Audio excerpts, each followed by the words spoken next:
Hello friends, ఎలా ఉన్నారంతా? బాగున్నారు అనుకుంటున్నాను. నేను మరి విశాఖపట్నం నుంచి అరకు ట్రైన్ లో ట్రావెల్ చేశానండి. ఇప్పుడు మరి రిటర్న్ జర్నీ కూడా సేమ్ ట్రైన్ కి ట్రావెల్ చేస్తున్నాను. మరి వచ్చినప్పుడు విస్టడమ్ కోచ్ మనకి రిజర్వేషన్ దొరకలేదండి. మరి వచ్చినప్పుడు జనరల్ బోగిలో వచ్చాను, జనరల్ రిజర్వేషన్ లో వచ్చాను. వెళ్ళేటప్పుడు మాత్రం విస్టడమ్ కోచ్ రిజర్వేషన్ దొరికింది. మరి అరకు ట్రైన్ జర్నీ చేయొచ్చా, బాగుంటుందా అంటే నా ఎక్స్పీరియన్స్ ప్రకారం అయితే చాలా బాగుందండి. ట్రైన్ జర్నీ అయితే చాలా బాగుంది, అది నేను చెప్పగలను. మరి ఈ వీడియోలో మీరు చూస్తారు కదా, చూసినప్పుడు మీకు అర్థమవుతుంది.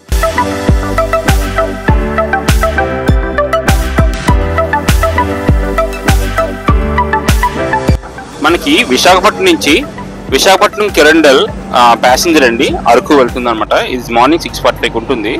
ఇది చూసారా, విస్టాడోమ్ కోచెస్ ఈ విధంగా ఉంటాయన్నమాట. మనకి లోపల మొత్తం అంతా క్లాసెస్ తో ఉంటుంది అనమాట, చుట్టూరు కూడా. ఇది మరి ఏసీదండి. ఇది మామూలుగా ఈ విధంగా ఏసీ కోచెస్ ఈ విధంగా ఉంటాయి. విస్టాడోమ్ కోచెస్ అయితే వేరేలా ఉన్నాయి కదా, చూసారు కదా. ఇది మామూలుగా ఏసీ కోచెస్ అండి. ఇవి జనరల్ రిజర్వేషన్ ఈ విధంగా ఉంటాయి అనమాట. మనం ట్రైన్ ఎక్కిన తర్వాత రకరకాల మనిషి యొక్క జీవితాలు కనిపిస్తాయండి. ఒక్కొక్క మనిషి ఒకలా కష్టపడుతుంటాడు. ఇక్కడ చిన్నపిల్లలు చూడండి ఎంత సరదాగా ఆడుకుంటున్నారు, హాలిడే మూడ్ లో ఉన్నారు వాళ్ళంతా కూడా. మరి ఫుడ్ వెండర్ వచ్చి మరి ఫుడ్ ని ఇలాగా అతను అమ్ముకుంటూ ఉన్నాడు. మరి వేరే వాళ్ళు కొనుక్కొని వాళ్ళు తీసుకెళ్తూ ఉన్నారు. మరి ట్రైన్ అయితే స్టార్ట్ అయిపోయిందండి. మరి అనుకున్న టైం మీద కొద్దిగా లేట్ గా స్టార్ట్ అయింది, కానీ మరి విశాఖపట్నం నుంచి మన యొక్క జర్నీ స్టార్ట్ అయిపోయింది.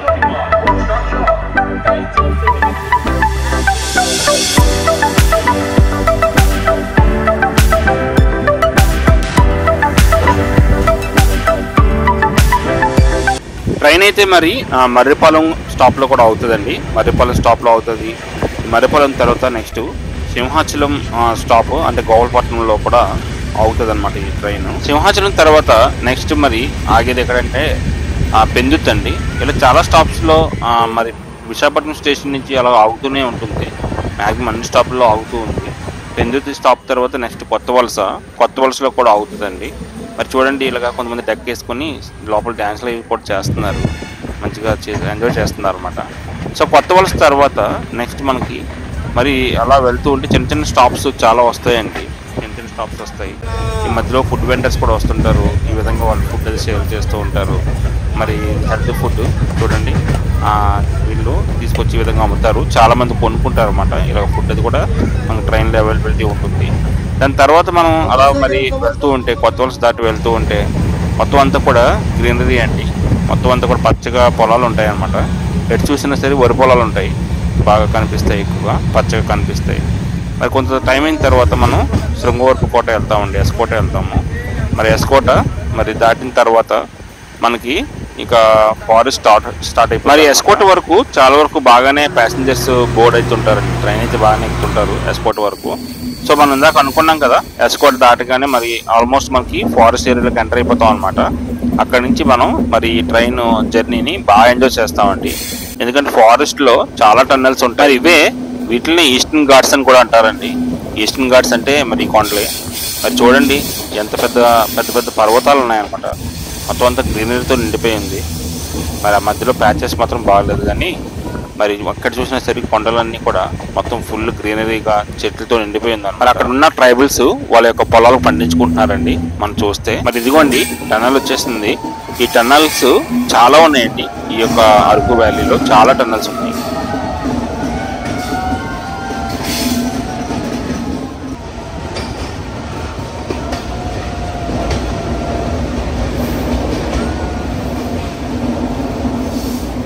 మొత్తం 58 టన్నల్స్ ఉన్నాయంటండి. 58 టన్నల్స్ ఉన్నాయంట మొత్తం. దగ్గర 80 బ్రిడ్జెస్ ఉన్నాయంట. 80 బ్రిడ్జెస్ ఉన్నాయంట ఈ ట్రాక్ మీద. ఒక విధంగా చెప్పాలంటే ఇది ఒక ఇంజనీరింగ్ అద్భుతం అండి. ఎందుకంటే ఈ కొండల్లో ఇంత పెద్ద ట్రాక్ వేయడం అనేది అంత ఈజీ విషయం కాదు. అది పెద్ద రాళ్ళని మొత్తం కొట్టి తీసి టన్నల్స్ క్రియేట్ చేశారు. దూరం నుంచి చూడండి, ఒక పాల పొంగులా కనిపిస్తుంది కదా చివరన, చూసారు వాటర్ ఫాల్ ఆ మధ్యలో కనిపిస్తుంది. ఇలా వాటర్ ఫాల్స్ కూడా మనకు కనిపిస్తాయి. మరి మనం అలా ముందుకు వెళ్తే కోతులు మనల్ని వెల్కమ్ చెప్తాయండి. కోతులు వచ్చి మనకు వెల్కమ్ చెప్తాయి. చూడండి, ఇక్కడ ట్రైన్ అవుతుంది అనమాట. ఇక్కడ ట్రైన్ ఆగగానే మొత్తం ఎక్కడ లేని కోతులన్నీ కూడా మొత్తం వచ్చేస్తాయి. చూడండి ఎన్ని కోతులు ఉన్నాయో. ఇవన్నీ కూడా మన ట్రైన్ దగ్గరకు వచ్చేస్తాయి, ఎవరైనా ఫుడ్ ఇస్తారేమో అని. ఈ కోతులు మాత్రం చూసినప్పుడు చాలా ఆశ్చర్యం అనిపించింది నాకైతే. ఎందుకంటే మరి ఈ కోతులను మీరు గమనిస్తే కొన్ని కోతులు మదర్ మంకీస్ ఉన్నాయన్నమాట. తల్లి మంకీలు ఉన్నాయి ఇందులో కొన్ని. ఇవి వాటి యొక్క బేబీస్ని పట్టుకొని మరి పరిగెట్టేస్తాయండి. అవి చూసారా వెనకాల ఆ బేబీ ఎలా పట్టుకుంది దాన్ని, అలాగా పట్టుకొని ఆ మదర్స్ పరిగెట్టుకు వస్తాయి అన్నమాట ఫుడ్ కోసము. ఇది చూడండి చిన్న మంకీ ఎలా ఉందో, దాని బేబీ మంకీ తల్లిని చుట్టూ పట్టుకుని ఉంది కదా, అలాగా అనమాట. ఇలా మంకీస్ మనకు వెల్కమ్ చెప్తాయి. కాసేపు పోయాక టీటీ వచ్చాడు, మరి టీటీ టికెట్లు చెక్ చేసుకుంటాడండి. చూడండి బ్రిడ్జెస్ మీద వెళ్ళగలుగుతుంది ట్రైన్, చాలా బాగుంటుందండి వ్యూ అయితే మాత్రం చాలా హైలైట్ కనిపిస్తుంది. ఈ బ్రిడ్జెస్ నుంచి, చెట్ల మధ్యలో నుంచి, మరి టన్నల్స్లో నుంచి ఇలా ట్రైన్ వెళ్తుంటే మీ వ్యూస్ చూస్తున్నప్పుడు చాలా ఆశ్చర్యంగా ఇటువంటి గొప్ప సృష్టిలో మనం కూడా ఉన్నామా అనిపిస్తుందండి. చాలా బాగుంది. మరి ఎటు చూసినా ఈస్టర్న్ ఘాట్ యొక్క అందాలు మనకు బాగా కనిపిస్తాయి. మరి టన్నల్స్ మధ్యలో వెళ్తూ ఈస్టర్న్ ఘాట్స్ యొక్క అందాలు మనం చూస్తూ మరి ఎక్కడ కూడా ట్రైన్ జర్నీ మనకి బోరింగ్ అనిపించదండి. చాలా బాగుంటుంది, చాలా చాలా బాగుంది. అలా చూడండి ఆ సైడ్ చూస్తే ఆ వ్యాలీ చూసారా ఎంత ఉందో, ఆ లోపల గీతలాగా ఉంది చూసారా, అదంతా వాటర్ ఫ్లో అయ్యే కాలం అనమాట. పెద్ద పెద్ద వర్షాలు వచ్చినప్పుడు మరి అందులోంచి వాటర్ మొత్తం వెళ్తుంటది. కాసేపటికి మరి బొర్రా గుహలు స్టాప్ దగ్గరకు వచ్చేస్తామండి. చాలా మంది బొర్రా గుహల దగ్గర దిగిపోతారు అనమాట చాలా మంది. ఎందుకంటే బొర్రా గుహల దగ్గర దిగిపోయి అక్కడ బొర్రా కేవ్స్, తర్వాత కటిక వాటర్ ఫాల్స్, అలా కొన్ని ప్లేసెస్ చూసుకొని అరకు ట్రావెల్ చేస్తారు చాలా మంది. మరి బొర్రా గుహల దగ్గర ఈ విధంగా ఉంటుంది రైల్వే స్టేషన్. చాలా మంది దిగిపోతారండి. ఇక్కడ చాలా మంది క్యాబ్ డ్రైవర్స్ వాళ్ళు వచ్చి మనల్ని అడుగుతూ ఉంటారు, సార్ క్యాబ్ కావాలా అని చెప్పి. ఇక్కడ మరి వాళ్ళు డిఫరెంట్ ప్రైజెస్ చార్జ్ చేస్తున్నారు. వీళ్ళంతా ఒక యూనియన్ లాగా ఉంటదన్నమాట. ఇక్కడ చాలా క్యాబ్స్ ఉంటాయి చూడండి. నేను కూడా బొర్రా గుహల దగ్గర దిగిపోయానండి. ఇక్కడ మరి అరకు రైల్వే స్టేషన్ అనమాట ఇదంతా కూడా. మరి ఇక్కడ ఏంటంటే మీకు ఇక్కడ రిటైరింగ్ రూమ్స్ కూడా ఉంటాయి. ఇక్కడ మనం నైట్ టైం స్టే చేసి రిటైరింగ్ రూమ్స్ కూడా మనం వాడుకోవచ్చు. ఇది మనం అవర్స్ బేసిస్ మీద వీళ్ళు ఇస్తున్నారు అనమాట. తక్కువ టైం ఉంటే తక్కువ ప్రైస్ ఉంటుంది, ఎక్కువ టైం ఉంటే ఎక్కువ ప్రైస్ ఉంటుంది. మరి ఈ విధంగా మరి మనకి ఇక్కడ అరకులో రైల్వే స్టేషన్ లో కూడా ఫెసిలిటీస్ ఉన్నాయి.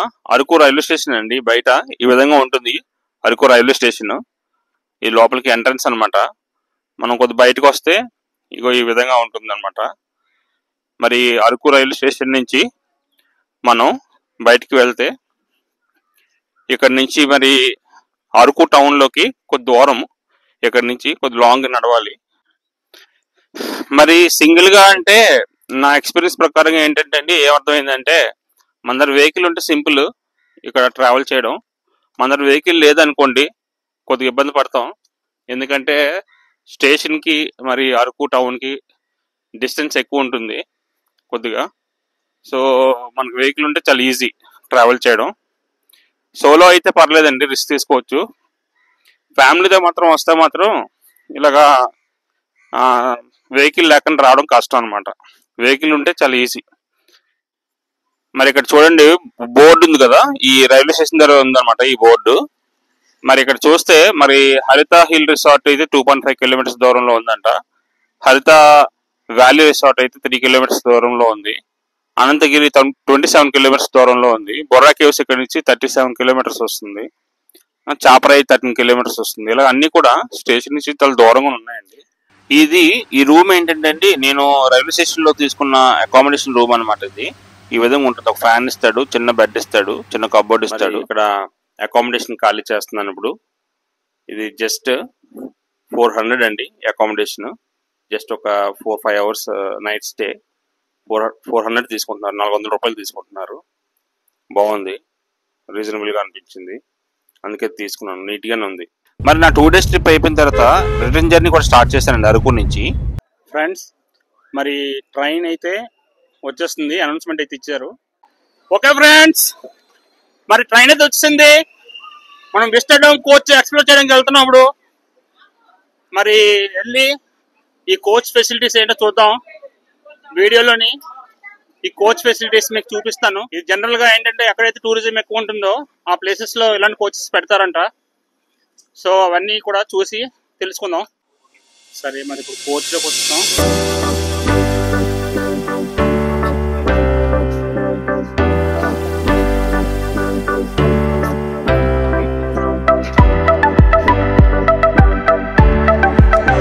మరి ఇక్కడ మనకి చైర్స్ కింద ఒక లివర్ ఉంటుందండి. ఆ లివర్ ని మనం కాల్తో తొక్కిన తర్వాత ఆటోమేటిక్ గా ఏంటంటే చైర్స్ 360 degreesలో మనం తిప్పుకునే అవకాశం ఉంటుంది అనమాట. దాన్ని జస్ట్ ప్రెస్ చేయాలి. ప్రెస్ చేసిన తర్వాత మనం చైర్స్ని మనం ఎటు కావాల్సి అటు తిప్పుకోవచ్చు అనమాట. ఆ ఫెసిలిటీ ఈ ట్రైన్లో ఉంటుంది. అదేవిధంగా నెక్స్ట్ మరి ఈ ఒక ట్రైన్లో సెంట్రలైజ్డ్ ఏసీ ఉంటుందండి. చూసారా పైన? తో పైన కూడా గ్లాసెస్ ఉన్నాయి చూసారా. తర్వాత ఇవి హోల్డర్స్ అండి. మన వాటర్ బాటిల్స్ కానీ అలాంటివి పెట్టుకోవచ్చు. మ్యాగజైన్స్ కూడా ఉంటాయండి ఇందులోని. ముందు హోల్డర్ ఉంటుంది, మ్యాగజైన్స్ పెట్టుకుంటారు. తర్వాత మన ఛార్జింగ్ పోర్ట్స్ ఈ విధంగా ఉంటాయండి. మనం ఛార్జింగ్ పెట్టుకోవచ్చు అనమాట. సీసీ కెమెరా ఫెసిలిటీ కూడా ఈ బోగీలో ఉంటుంది. చూసారా? ఈ విధంగా మన చైర్స్లో కూర్చొని ఎటు కావాల్సి తట్టి తిరగవచ్చు అనమాట. చాలా బాగుంటుందండి ఈ బోగీ అయితే. చాలా బాగుంటుంది, చాలా ఎంజాయ్ చేస్తాం కూడా. మరి ఈ కోచ్ లో అడ్వాంటేజ్ ఏంటంటే ఇక్కడ మనకి ఏసీ ఉంటుందండి కోచ్ లోని. మనం నచ్చిన డైరెక్షన్ లో ఆ సీట్ ని తిప్పుకోవచ్చు అనమాట. మరి తర్వాత ఇంకేం ఫెసిలిటీస్ ఉంటాయంటే ఈ చివరికి వచ్చి మనం ఈ విధంగా విండోస్ ఉంటాయండి. ఈ లాస్ట్ బోగికి అనుకున్న విండో ఉంటుంది. ఇలాగా మనం కూర్చొని హ్యాపీగా మన నేచర్ ని ఎంజాయ్ చేయొచ్చు. ఇంకా బాగా రైల్వే ట్రాక్ చూడండి, బ్యాక్ సైడ్ కనిపిస్తుంది కదా. ఇలా ట్రాక్ ని మనం చూడొచ్చు, హ్యాపీగా చాలా బాగా అనిపిస్తుంది. ఇలాగా చూడండి, మీకు అనిపిస్తుంటది చూస్తున్నారు కాబట్టి. తర్వాత ఇంకా బెనిఫిట్స్ ఏంటంటే మరి సీటింగ్ అరేంజ్మెంట్స్ మనకు నచ్చిన డైరెక్షన్ చెప్పుకొని హ్యాపీగా చూడొచ్చు. ఈ యొక్క విస్టాడోమ్ కోచెస్ ఎక్కువ ఎక్కడ పెడతారంటే ఎక్కువ ఏ ట్రైన్స్ లో ఉంటాయంటే టూరిజం బాగా డెవలప్ అయిన దగ్గర, టూరిస్ట్ స్పాట్స్ లోని నేచర్ ని చూసి ఎంజాయ్ చేయాలనుకుంటున్నాం. ఇప్పుడు మరి మనకి బాగా ఆ వ్యూస్ బాగా కనిపించడం కోసం అని చెప్పి ఈ గ్లాసెస్ అవి ఇలా పెట్టి మనకి మంచి ఈ అరేంజ్మెంట్స్ ఇస్తారు. తర్వాత మరి విస్టాడోమ్ కోచెస్ మరి నేను ఫస్ట్ టైం అండి ఎక్కడం. మరి ఇందులో మీకు ఈ వీడియోలో ఎక్స్ప్లోర్ చేసి మీకు చూపిద్దామని చెప్పి నేను ట్రైన్ బుక్ చేసుకున్నాను. నాకు మరి మార్నింగ్ జర్నీ కన్నా ఈవినింగ్ జర్నీ చాలా నచ్చిందండి. మార్నింగ్ అంతా మరి వర్షం పడలేదు. నిన్న కూడా సేమ్ ఇలాగ ఈవినింగ్ నైట్ అయితే వర్షం పడింది అనమాట ఇక్కడ. మరి చూడండి, వర్షం పడిపోతుంది ఇక్కడ కూడా.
మరి మనం ఈవినింగ్ పూట వెళ్ళేటప్పుడు వర్షం పడుతుందండి.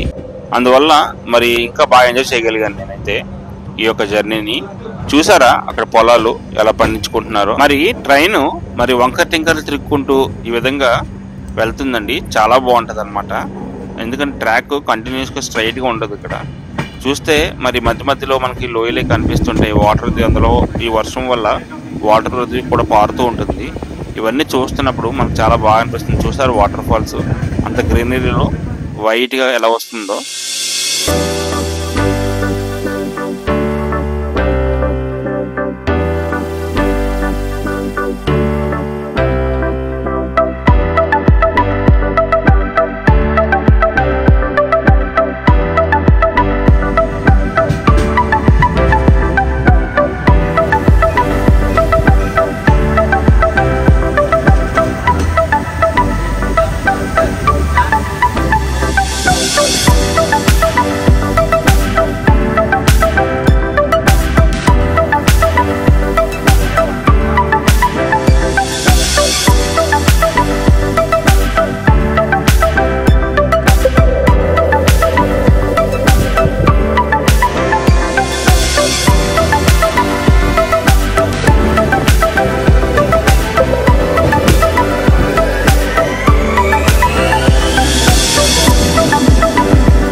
మరి మార్నింగ్ జర్నీలో అయితే అక్కడ వాటర్ లేదండి. ఇప్పుడు వర్షం పడుతుంది కాబట్టి ఈ వ్యాలీలో చూసారా వాటర్ వస్తుందో.